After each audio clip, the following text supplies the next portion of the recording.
Blackstone Audio presents Trailing West by Louis L'Amour. This book is read by William Dufris.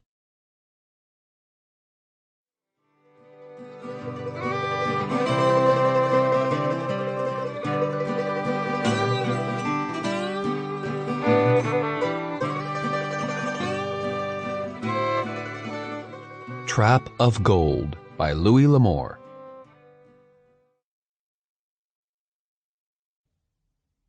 Wetherton had been 3 months out of Horsehead before he found his first color.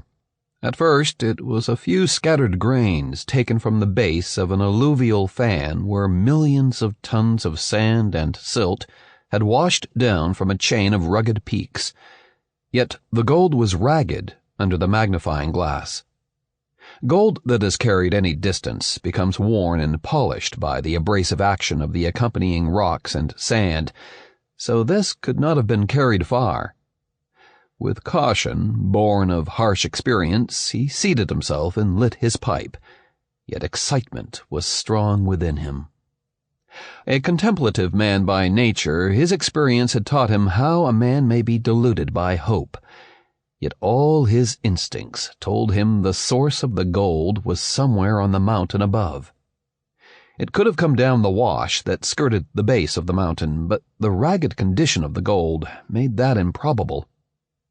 The base of the fan was a half-mile across and hundreds of feet thick, built of silt and sand washed down by centuries of erosion among the higher peaks.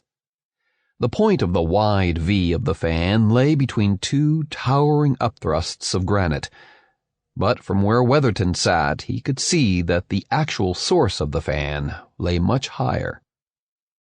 Wetherton made camp near a tiny spring west of the fan, then picketed his burros and began his climb.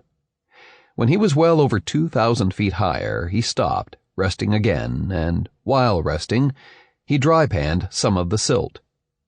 Surprisingly, there were more than a few grains of gold even in that first pan, so he continued his climb and passed at last between the towering portals of the granite columns. Above this natural gate were 3 smaller alluvial fans that joined at the gate to pour into the greater fan below. Dry panning 2 of these brought no results, but the third, even by the relatively poor method of dry panning, showed a dozen colors, all of good size. The head of this fan lay in a gigantic crack in a granite upthrust that resembled a fantastic ruin. Pausing to catch his breath, he let his Sample complete. Ready to continue?